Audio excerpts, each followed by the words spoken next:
NATO-Russia relations, Cold War 2.0.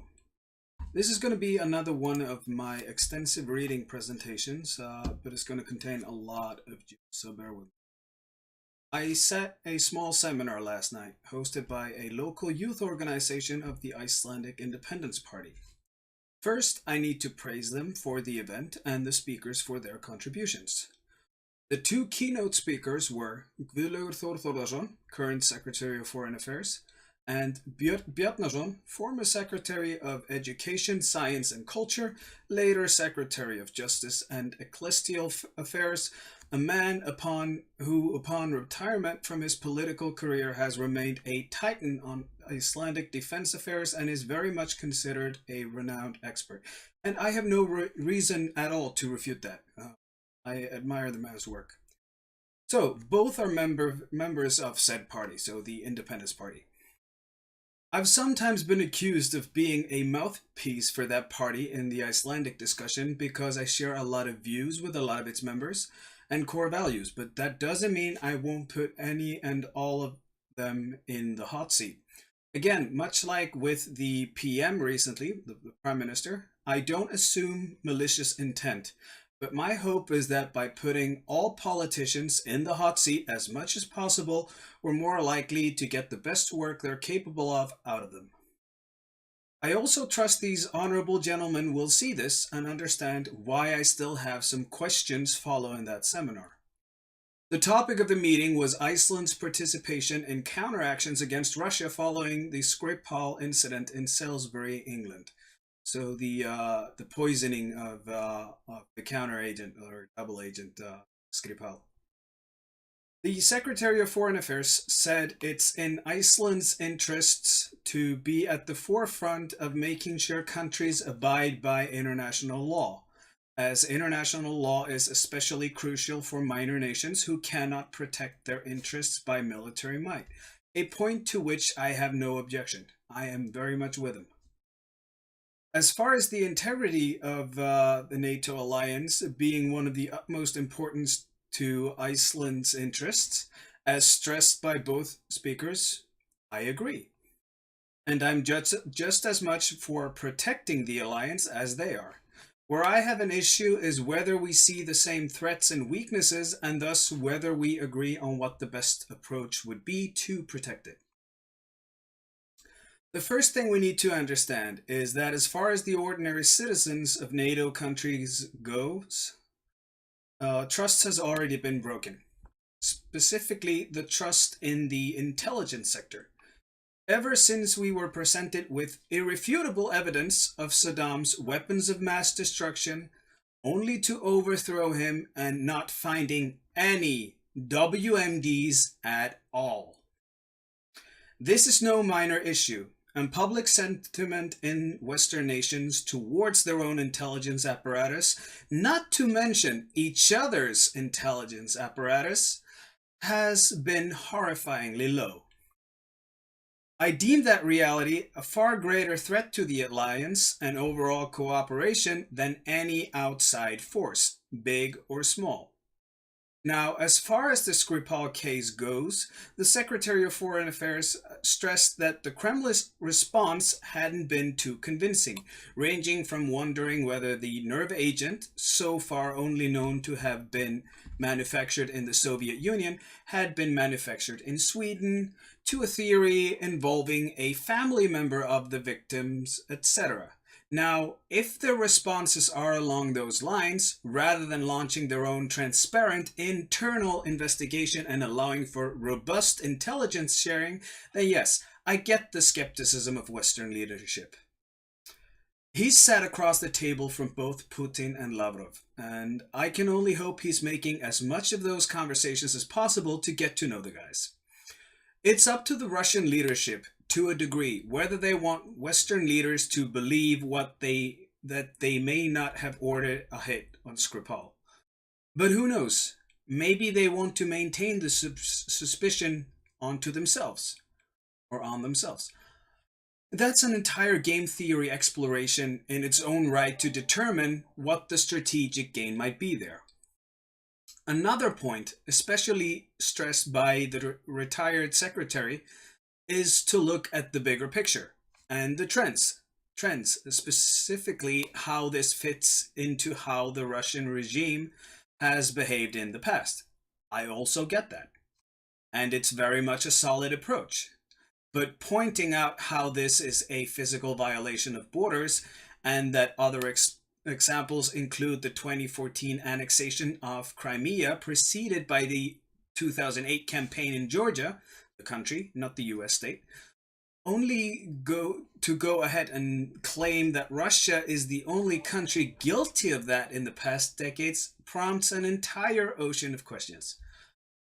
One attendee pointed out former Yugoslavia and the Balkans in relation to that, to which the Secretary of Foreign Affairs rightly pointed out that there was already an ongoing civil war there. That is true, and it would be hard to make the case that said civil war solely arose with the help of outside forces. But we can't say the same for the Middle East now, can we? Aside from the aforementioned toppling of Saddam, okay, so there weren't any WMDs, but it's okay because he was a bad guy. But is Iraq better off since? We toppled Gaddafi for being a bad guy. Is Libya stable and prospering? We've messed around in other countries in the region, such as Egypt, and we probably own our own share of contributions to the mess that is modern-day Yemen, which we hardly ever talk about. So where does that leave us? Let's not forget that we installed Hamid Karzai in Afghanistan. Now, I wish I could sit here and say that if it wasn't for the West and or Russia, the Middle East would be a wonderful bastion of peace. There's a loud voice in public life all across the West trying to sell us that idea, and I wish they were right, but the problem is they just couldn't be further from the truth. We can sit here and talk about how all these bad guys and never have a single clue what any realistic alternative would look like. Are we going to keep reinvading them every few years to install a new leader to replace the one we previously installed who failed, all in the name of democracy? To a large degree, the same issues apply to Russia. And the Secretary of Foreign Affairs earned some respect from me when he pointed out that he wouldn't be too optimistic about the alternative in the event of Russia without Putin. Most guys I hear from who study and observe Russian domestic affairs raise a lot of concerns about some of his rivals lurking around, waiting for their opportunity to ascend to fill his spot, even force him to vacate it for them should such an opportunity present itself. And even a vague understanding of Russian history would explain every bit of this. The Duma and the Kremlin today are no different than the Russian court in the days of Ivan the Terrible, who was driven insane mostly as a result of having been right about the secret plot of the boyars to overthrow him. Something that went on for decades, and even throughout the times of trouble following his death till the introduction of the Romanovs. Much like I may best, my best not to assume ill intent for our Western leaders, whether I largely agree or disagree with them, I'm not going to look at Putin, Lavrov, and Assad with a cheap and simple brush it off like bad guy end of story. As we've established, there's no reason to assume any alternative would be any better or assassinate any fewer members of opposition and or other civilians. There is also no reason to assume there would ever be a less authoritarian approach to keep sectarian, religious, or ethnic tension at bay within those countries, nor a guarantee of lasting peace if we were to try and divvy up the entire regions and countries into microstates. As far as the Middle East goes, their most peaceful eras historically have usually been while they had big empires on top of them. Most recently, the British Empire and the Ottoman Empire. And every bit of that notion is tremendously unsettling, if not flat out disturbing. But to recap what I consider to be the most overlooked takeaway from the colonial era, in geopolitical terms, is not that the West did a terrible thing by colonizing most of the globe, but the fact that it did a far worse thing by executing its decolonization, simply leaving without as much as a single thought as to how, or so it seems. It appears as if random lines were just drawn all over the maps, keys handed to random groups of locals with the phrase, "Jolly good chaps, so is that, g'day." Fast forward to the tedious border negotiations in the 90s Balkans. We've surely learned a lot since. Now, going back to the Arab Spring, the problem about that multinational uprising is that, to the trained eye, there was just nothing that looked organic about it. It looked timed, planned, and strategically coordinated from day one. Also, it just so happened to have a lot of Muslim Brotherhood affiliated names tied to it in those countries, and surely that organization is established all across the region.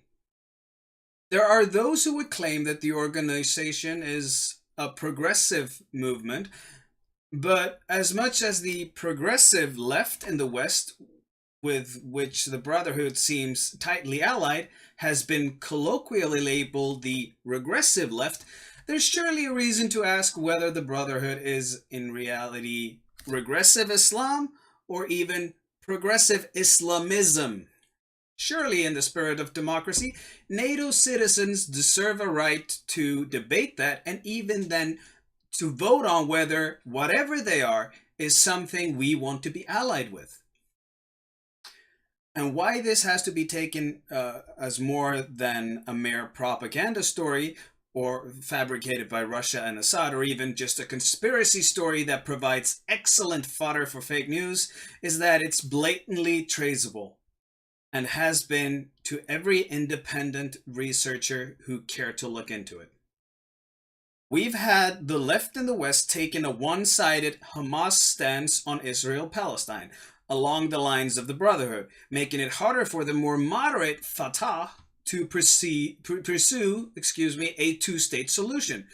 Till maybe now, with the ascending crown prince of a progressing Saudi Arabia declaring Israel's right to existence and exploring partnership for his Neom megacity aspirations. On top of that, we've had Western mainstream media running Syria stories tracing back to one source, the Syrian Observatory for Human Rights.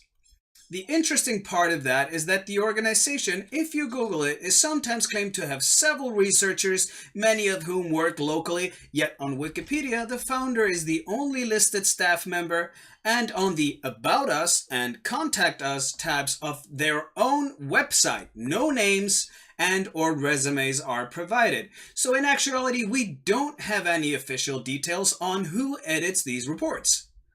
All we have is the name of one guy in London and an almost flawless track record of reports that solely serve one agenda, that of the FSA. Another group with names linked to the Brotherhood, established by the deserters of Assad's military and government during the Arab Spring, so the FSA, Free Syrian Army. Where this gets troubling is that although surely we have every reason to believe that Assad's government created the gas, which the Organization for Prohibition of Chemical Weapons has confirmed, there's no way knowing whether the FSA has managed to seize government supplies of it.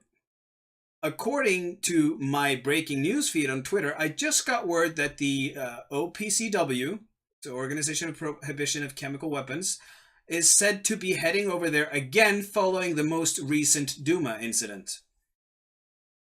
And that is Duma, Syria, not the Russian Duma, the House of Parliament in Russia. Another reason for why many people urged caution back in October, and why many believe that the sarin attack to potentially have been a false flag operation executed by the FSA to frame Assad, is that it was in direct conflict with his interests. Nothing about that or this incident made any sense. Say what you will about Assad, question his morals, but there's no reason to assume the man to be stupid. ISIS was collapsing. country being reclaimed, and several areas being stabilized to a degree, on top of which he was getting negotiations, which he wanted until recently, following some hot elections around the West, wasn't about to ever get.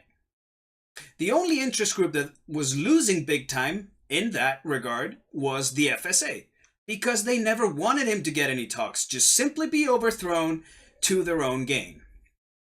Ron Paul was among the many who questioned this event, and as I'm sure it's probably popular to frame him as a Russian mouthpiece as well, the man is a former US senator and presidential candidate.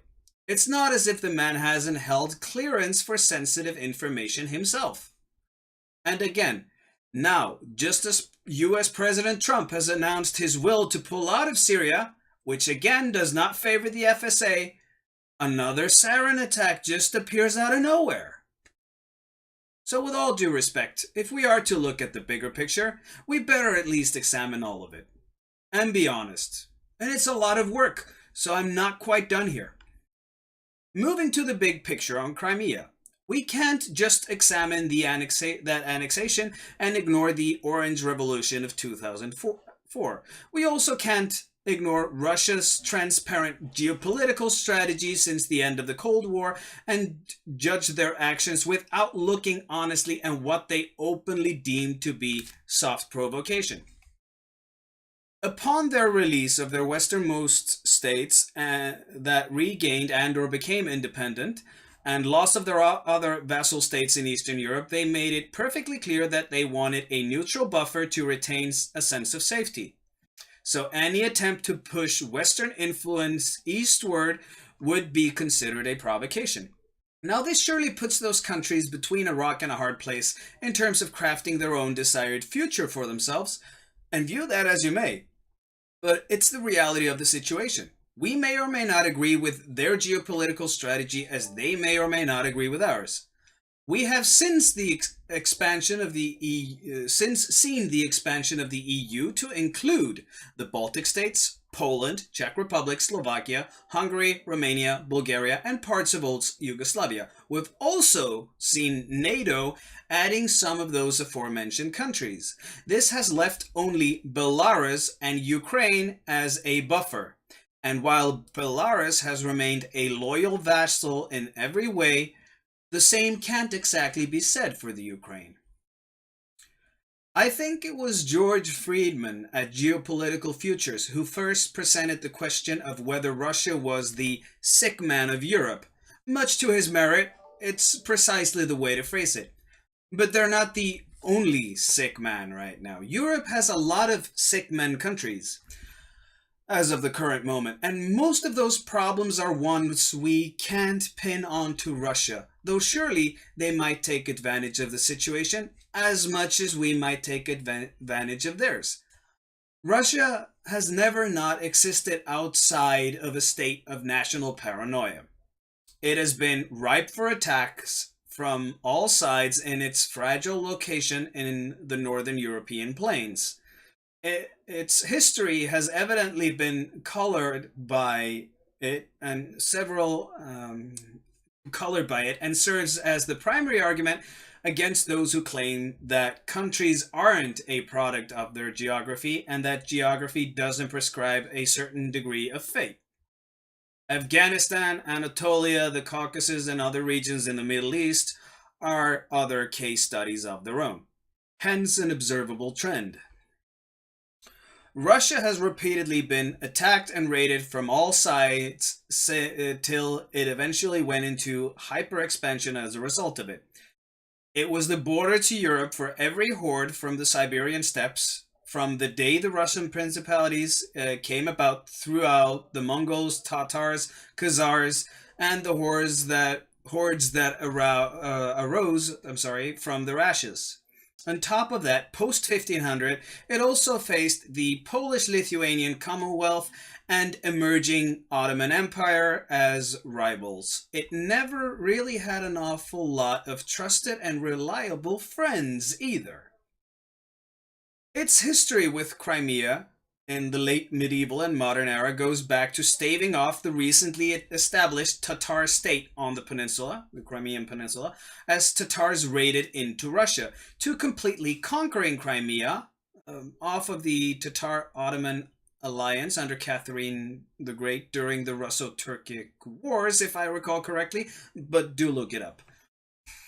Russia also buffered the Polish-Lithuanian Commonwealth off and expanded all the way to the Pacific, thus ending the constant reign of terror from the east. The Russians wouldn't be irrational to believe that they can only contain the east as long as they sit on top of it. And one other country would probably not like them to vacate the Siberian taiga either, namely China. How do we know? They built a wall, didn't they? Although Napoleon and Hitler would be the first guys to tell you that you don't just walk into Russia and take it, it doesn't mean that the Russians don't fear invasion, even a collapse.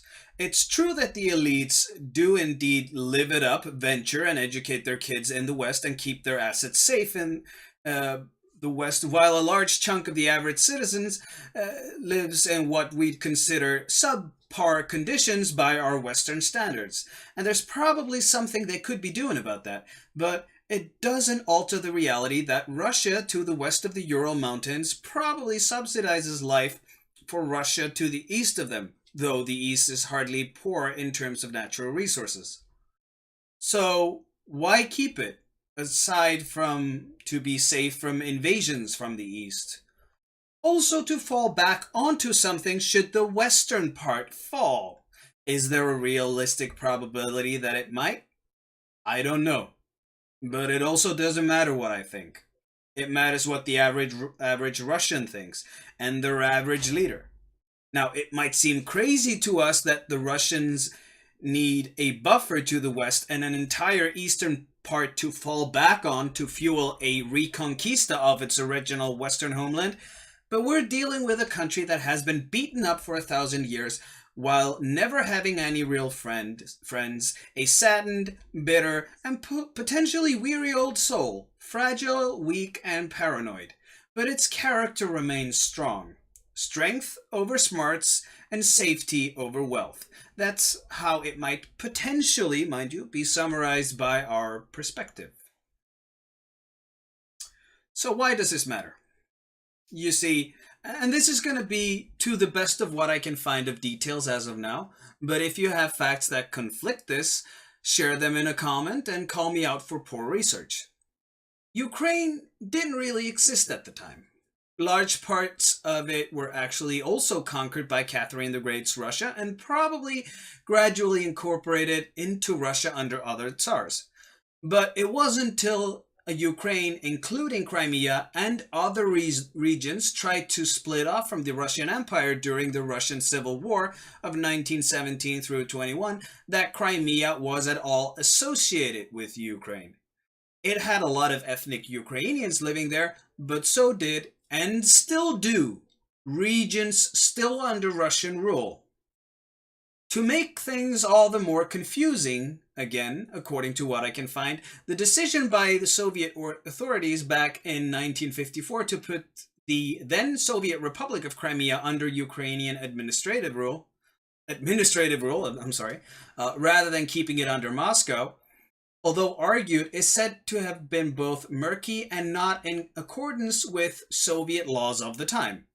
All of this tug-of-war between Russians and Ukrainians also excludes the interests of the Crimean Tatars, the remnants of the Tatar state we mentioned before, who had cultural, religious, and historical ties to Turkey and the Ottomans. So this is far more complicated than we give it credit for. To ethnic Russians, Putin is probably a hero. To Ukrainians, probably not. But would there be a Tatar stance? When the Ukraine voted to leave the Soviet, the nationwide vote is said to have been 90% for leaving, while 56% pro-Soviexit in Crimea.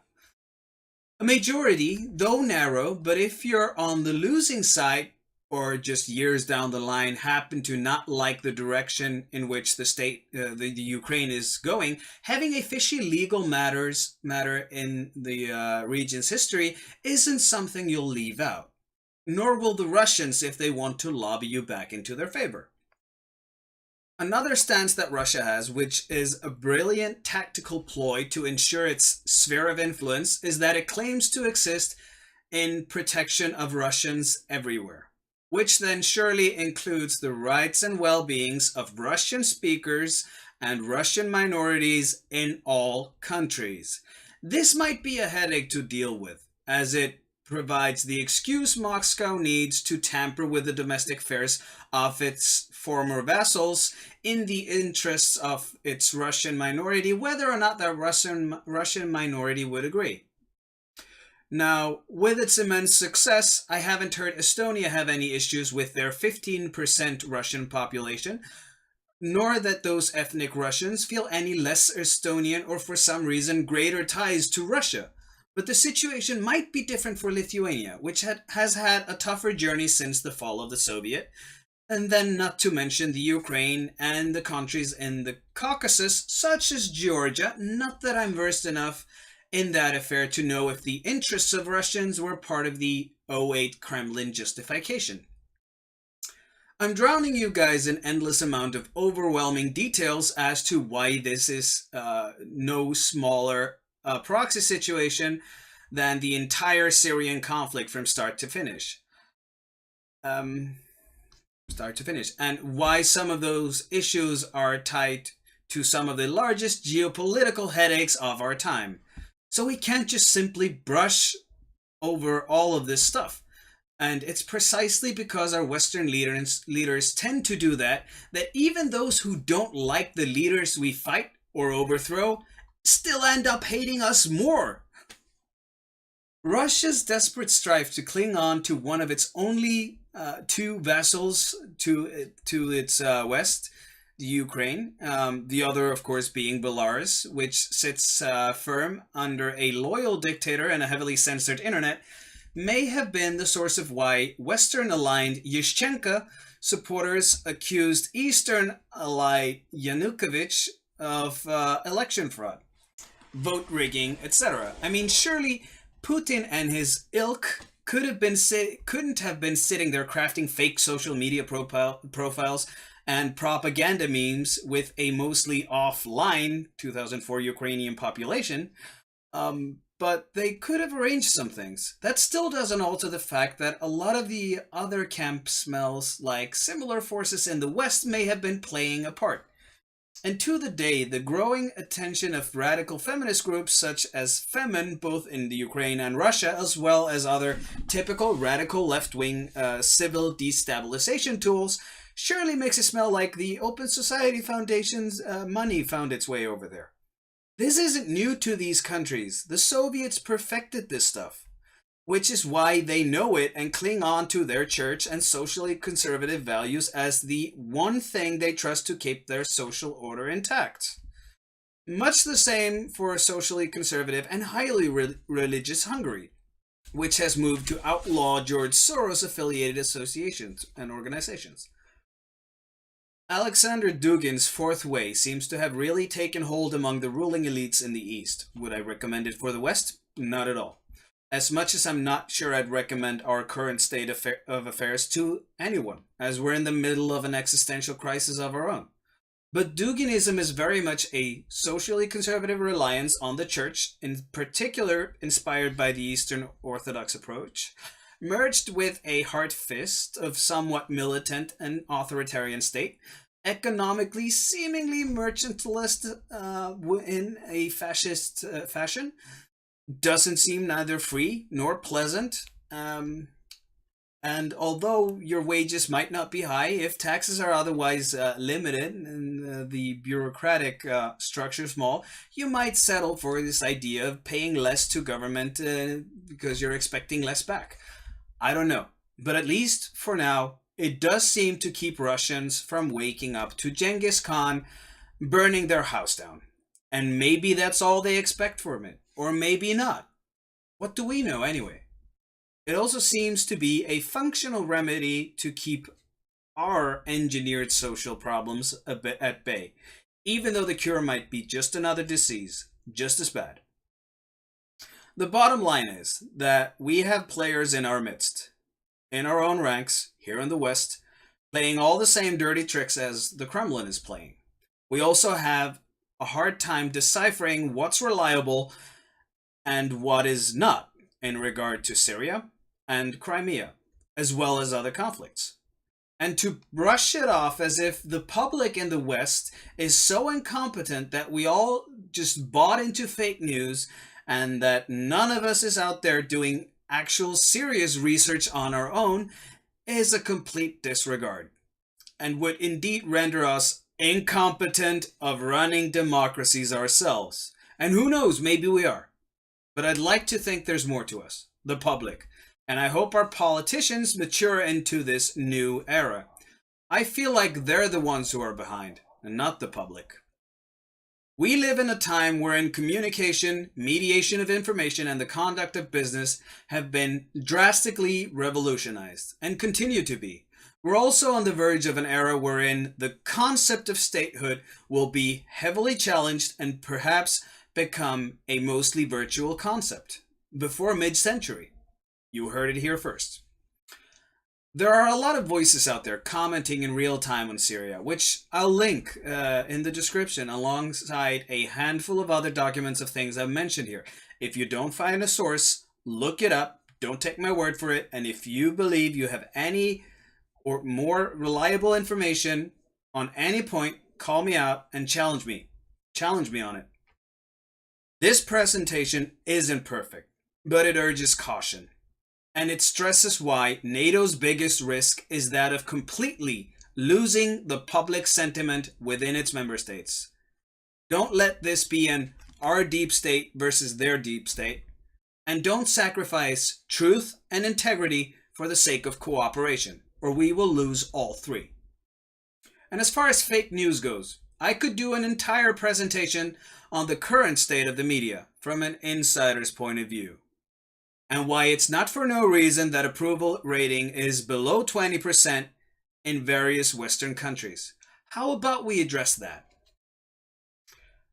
Anyways, this is enough of a headache to toss your way for now. So I'll leave it at that. Link as much as I can, and you do the work. Western leaders, military leaders, foreign affairs leaders, geopolitical scholars, really, step up your game. Do the work. Do it properly. This is not a joke. Viking out.